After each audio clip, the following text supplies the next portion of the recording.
everyone, and welcome to the weekly podcast brought to you by Chardikla Time TV North America, the San Joaquin Tribune, in coordination with volunteering organizations as Six of Manteca, Six of Mountain House, and Six of Tracy. I'm your host Gurtej Atwal, and today I have my co-host Parminder Sandhu with me. Today we will be getting information about medical profession, what kinds of opportunities, options, routes we have in medical profession, how a school or a college going student who is interested in medical profession can prepare towards their dream jobs, what kinds of issues we are facing in our COVID vaccination, so we will touch upon that as well. So though as we all know, it's an internet savvy world, so all the information is readily available. But our vision for these podcasts is to connect you with somebody you see every day who lives amongst us, who is part of our society, and who is willing to mentor, share information, and is available for any questions and any guidance. Now, I'll request Parminder Sandhu to please introduce our guest for today. Thanks, Gurtej. Thank you so much for this effort. So today we have Pushpinder Sroa with us, who have been working in the field of medicine for a very long time. So he will walk us through his journey through all this medicine field that he has been working on, and also he will talk about some of the opportunities and what type of education kids have to get to that type of field, and also give us more information about the COVID and also the vaccination that's going on. So I welcome Pushpinder to our show today. So I will like to hand the mic to Pushpinder so that he can introduce himself, and then we'll go through some Q&A. Thank you, Parminder. Thank you, Gurtej. Hello, Tracy. Hello, Central Valley. As they have indicated, I'm going to be talking about the medical profession today. And then now with this pandemic that's been going on, I'm also going to be talking briefly about the COVID-19 vaccine, what's currently available, what's forthcoming, and then basically what's in the pipeline in terms of getting that vaccination. So a little bit. Sorry, continue. Yeah, so a little bit about my bio. I completed a BS in biology, an MBA in pharmaceutical marketing, as well as an MD in medicine. That's from an educational standpoint. And basically, I wanted to give you the knowledge that I have, clinical knowledge, to help, let's say, for example, students or kids that are aspiring to enter into the medical profession. So currently I'm doing clinical research, and I've been doing that for a number of years. Started that, it dates back all the way to 2008 when I actually started the first opportunity in a pharmaceutical company. And all of this has been in the San Francisco Bay Area. I also previously taught mainly pre-med courses that I'm going to be actually talking about to college, university, as well as K through 12 students, middle school, high school students. So been teaching the pre-med subjects, and I'm currently in the midst of completing the educational requirements, which is postgraduate studies for clinical practice, which will allow me to become a practicing practitioner in the hospital setting. That's amazing, Pushpinder. So from the medicine profession, so in case if our viewers want to understand like what different fields they have to go to, so can you walk us through like what type of different profession positions that they can get into when they study medicine? Sure. So when we're looking at the medical profession, one might think that the medical profession has doctors and nurses. That's what comes to mind when we think about medicine. But there's many other providers within the medical scope. So first off, we all know the MD degree is the Doctor of Medicine, and analogous to that is Doctor of Osteopathy. That's what basically DO stands for. But from a practice standpoint, an MD does basically the same exact thing as a DO. So they're used interchangeably. Um, I mean, there are certain number of jurisdictions where there would be more MDs than there would be DOs. And then from a provider standpoint, a provider is anyone that can assess a patient, diagnose, plan, implement, and evaluate a patient. So there are PAs, which we call physician assistant, not to be confused with a physician's assistant. It's a physician assistant. Basically, a physician assistant works under the license of an MD or a DO. And then we have nurse practitioners. A nurse practitioner is basically an advanced practice registered nurse. But in 2023, the California state has granted autonomy to nurse practitioners so that they are capable of opening up their own practice after a certain number of hours working in conjunction with an MD or a DO. Whereas a physician assistant constantly needs to work under a medical license. And then there is the nursing scope. So nursing, one might think anesthesiologist, right? But then there is a nurse anesthetist also that works alongside an anesthesiologist. We call that a CRNA, Certified Registered Nurse Anesthetist. Then we have the registered nurse, the RN, and then we have licensed practical nurses, LVN and LPN. So from a providers and nursing standpoint, these two professions require a medical license or a license from the State Board of Nursing or the State Board of Medicine. And then the third one is the support staff, which does not necessarily need a state license. And this includes certified nursing assisting, the CNA. Often it's called UAP, which is unassisted personnel. And then there are medical assistants, which could be certified or just general medical assistants. Phlebotomists fall under the supporting staff, as well as lab technicians, X-ray technicians, EKG techs. So those would be the supporting staff. So thank you very much, Pushpinder. So from outside, it looks like medical profession that is not that vast, but as you have shared, so it has multiple opportunities, multiple domains in which students can go into. So now, can you please share with us, so what kinds of educational qualifications, what subjects, so how can a student prepare themselves towards these goals or towards these professional avenues?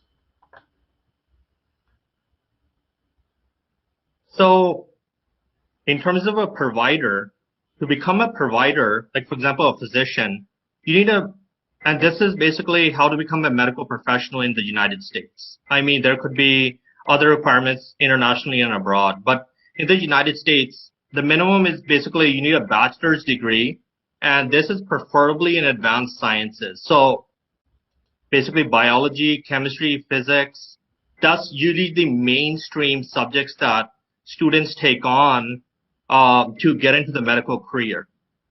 This is not to say that let's say a music major, I know tons of music majors or English major or poli-sci major that have gone on to become great physicians. But this is for the most part. And then that's followed by 4 years of graduate study to become an MD, DO, dentist for a DDS, and an NP also requires 4 years of graduate study.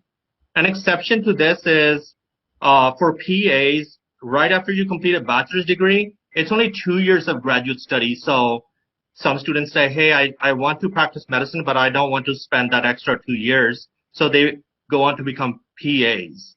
CRNA, same thing as PAs. They require 2 years of graduate study as well. And then, like I said, all positions require state licensure for a provider. And to become a registered nurse, it requires a minimum of a bachelor's degree in nursing. And once you do complete that bachelor's degree, you sit for your state licensure exam. It's commonly referred to as the NCLEX exam, which issues the RN or registered nurse credential upon completion that you can actually use now to work as a registered nurse. And then support staff, unassisted personnel, CNAs, MAs, technicians, they do not usually require state licensure. There are jurisdictions where there are states that may require a state licensure, but that would vary from state to state.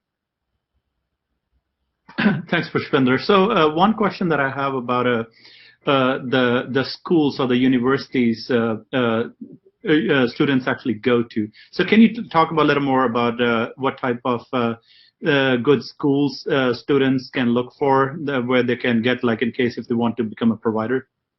Yeah, so that question gets asked pretty commonly from the students that I had previously tutored, the K through 12 students. So there are certain number of schools that have specific schools of thought. For example, everyone knows UC Berkeley, Cal, right? I'm not saying that is, emphasizes in certain subjects or versus not, but basically UC Davis versus UC Berkeley. If someone wants to become a provider, I would recommend them to UC Davis. Why? Because A, they have a school of medicine that promotes research, and also it has many, many schools involving the science study. Versus, let's say Berkeley is more focused on engineering. So if you want to become, like, for example, a mechanical engineer, aeronautical engineer, I would recommend Berkeley. Stanford is another one for healthcare. Irvine is another good one for healthcare. San Diego. Santa Barbara focuses on the arts and humanities. So each school has, I would say, a certain expertise in terms of the research that goes on there. Okay, thank you so much, Pushpinder. Gurtej.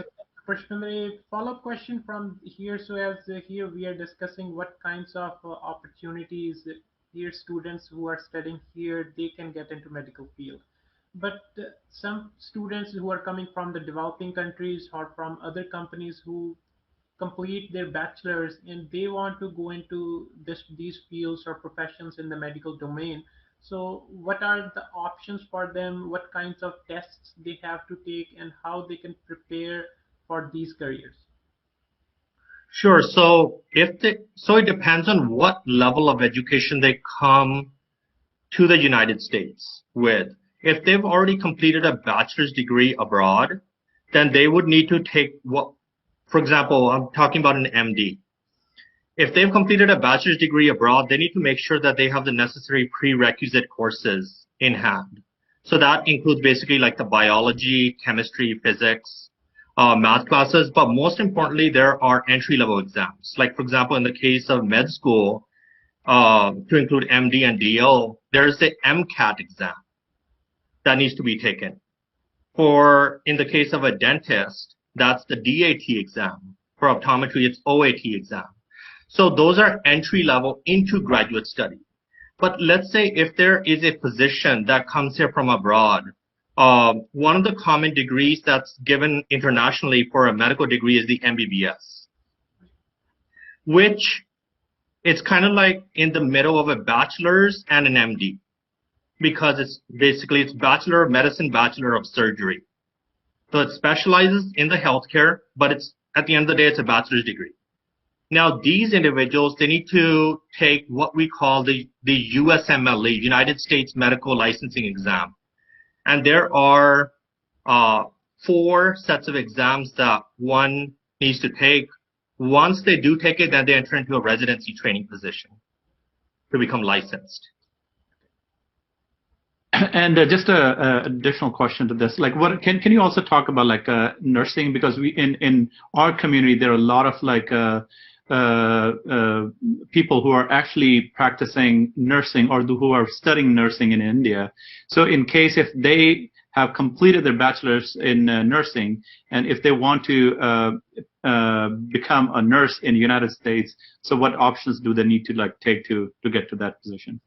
So so previously it used to be that they would complete I would say kind of like a post-graduate study, if you will. It's in India, it's the GNM certification, which actually stands for General Nursing and Midwifery. And previously, what students had done is once they do complete that GNM, or what we call, if they went on to get an advanced credential, then it would be BSc Nursing. So if they completed it, all they need to do was take the NCLEX exam, and then they would become an RN in the United States. Now, what they've done is each state board of nursing is actually individually looking at the prereqs that are necessary to be completed to get that RN credential. Like, for example, did they complete pathophysiology? Did they complete pharmacology? Or let's say mental health nursing? And does that course that they took in India, is that equivalent to a mental health nursing course in the US? So those kind of equivalencies are now put into place. No, thank you very much, Pushpinder. So for the students who are in from 8th to 12th grade, or their parents who have an interest in bent of mind towards the medical stream, what kinds of subjects they have to be focused on, and what kinds of subjects they should find interest in to enter into the medical profession? So I always stress that students should take the basic sciences, which includes biology, chemistry, and physics. So what I've seen in high schools is there are regular courses, which we call CP, standing for college prep. Then there are honors courses. And then there are AP courses that stand for advanced placement. So I always recommend that students take an AP biology, AP chemistry, AP physics. Why? Because it's taught at the college level. Once a student completes this science course, it's followed by an AP exam. And if they get a 3, 4, or 5, they get college credit for that class. And also, based on the advanced nature of that course, it also kind of indicates what are their strengths and weaknesses, what areas will they need to focus on once they take, biology at, let's say, UC Berkeley in a lecture hall of 250 other students. Average class size here is 25 to 30 students. So it's a better learning environment. So always take that advanced course. Math, while math traditionally used to be used for engineering disciplines all the way up to calculus, math is now a vital subject for medical profession as well. So calculus 1, calculus 2. And most recently, there has been an addition. The MCAT exam, medical college admission test, has added on a new component, which is the social sciences component. So what does this include? Psychology, sociology, political science, economics. So this is a new section on most standardized tests. Thanks, Pushpinder. So now, just changing little tracks here. So now, we are in a active pandemic.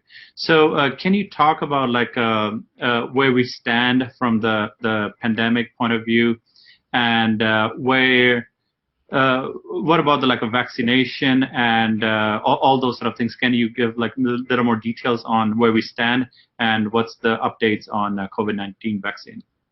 Yeah, so I've been looking at the rates, on a daily basis, working with patients in the research setting, in terms of how numbers are doing previously to what they were.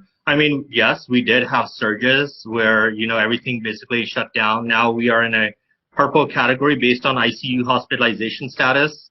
So right now numbers are leveling off in terms of ICU hospitalizations, and that's why we went to a purple setting.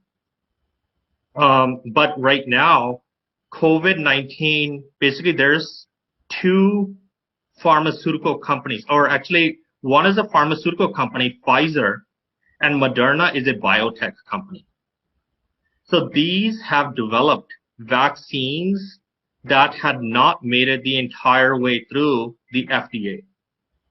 In terms of the approval process, FDA is the Food and Drug Administration, so it needs to go through, rote, stringent testing. But based on the numbers, so the FDA had to make a decision and, bring down the numbers as soon as possible. So they had to release an emergency authorization.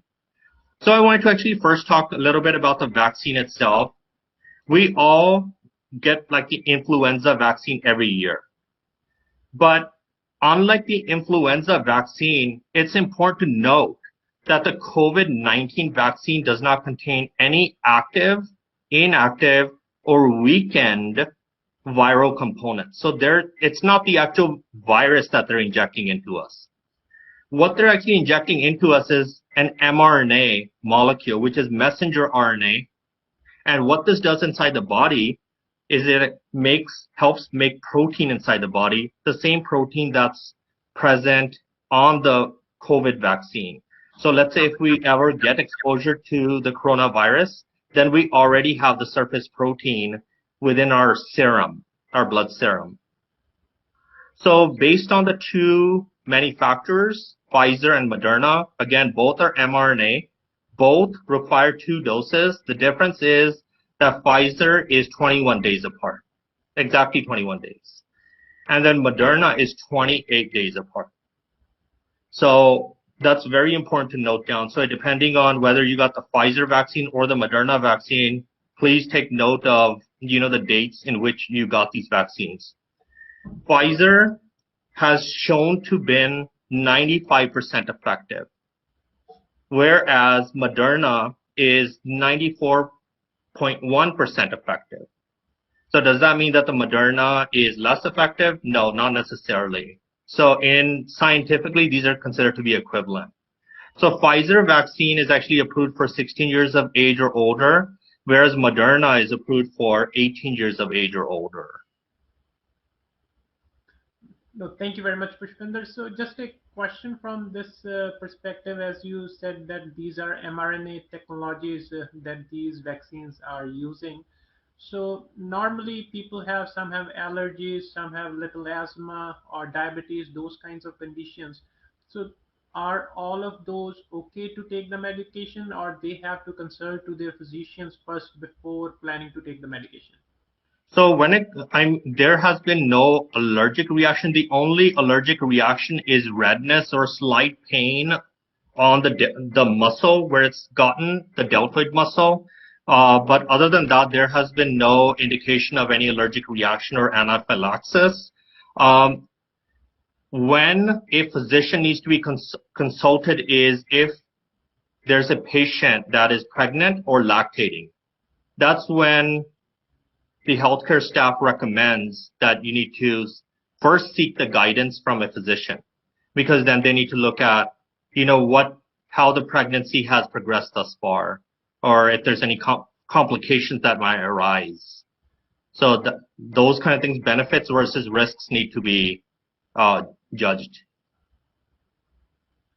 And Gurtej, can you also let us know, because you have been working with the Tracy city officials, can you talk about how the vaccination is being given around San Joaquin County, and how can we as the residents of these cities around San Joaquin County, how can they get the information about where they can get the vaccine? Yeah, no, I'll request Pushpinder to please first let us know what these tiers are, because the information is there on the county website. Normally, we don't know what these tiers are, and as Parminder has mentioned, then what are the website where one can go to look which tiers are allowed and how they can get vaccinated. Yeah, so there is a website that's actually located on the bottom here that one can actually go to see what tier we would be in at a given point in time. So right now, based on the supply that's available from Pfizer and Moderna, we are in phase 1A. So when breaking down these tiers, we're looking at basically tier one, including healthcare workers, paramedics, EMTs, as well as residents that are in skilled nursing homes and assisted living facilities as well. Public health staff, doctors, nurses, they took on the tier one. Home health care, let's say nurses would fall under tier two, and tier three would be lab workers. For instance, if there are biotech or pharmaceutical companies that are actually working on COVID-19 research endeavors, then they would fall under tier three. But basically, everything that you see here in orange is who are currently getting the vaccination. Yeah, and please share us so how we can or somebody can go to request an appointment and what are the options where they can locate to find when the options are available for those vaccinations. Yeah, so so basically, this applies to 65 years of age or older. So Safeway at various locations, Manteca, Lodi, couple Safeways in Stockton, as well as Tracy, have now been approved. Basically, and it's by appointment only because there are restricted times. They want to keep the number of people to as low as possible at any given time. So it is by appointment only. They're going to be requesting full name, date of birth, any insurance information, as well as your employer, if that applies, and then photo IDs, insurance cards, proof of employment, and as well as a consent form. So one can actually go to their local Safeway and inquire about that, or you can actually reach out to the San Joaquin County Public Health Services to get more information in terms of getting your vaccines. And recently, again, like I said, 65 years of age or older have now been approved to get the vaccine. No, thank you very much, Pushpinder, for the information. So we had a healthy discussion. We discussed the topics. So how a student or the parents who are interested to go into the medical field, the profession, what kinds of subjects, what kinds of options they have.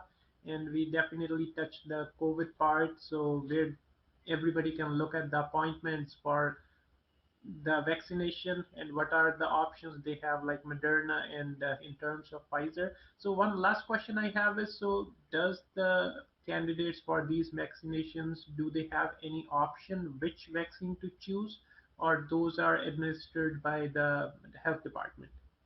That is actually determined by the health department. Again, it depends on the supply and demand. Um, Basically, it also depends on the tiers in terms of which vaccine is being administered to what group of people. Again, there's not really a performance difference. So just because one gets Moderna versus Pfizer, that's not going to make any difference in terms of giving the protection against COVID-19. No, thank you. So before we enter the discussion, I'll request Parminder to say something. Yeah, so it was a very good information, Pushpinder. Thank you so much for coming in today and sharing this very good information to our viewers.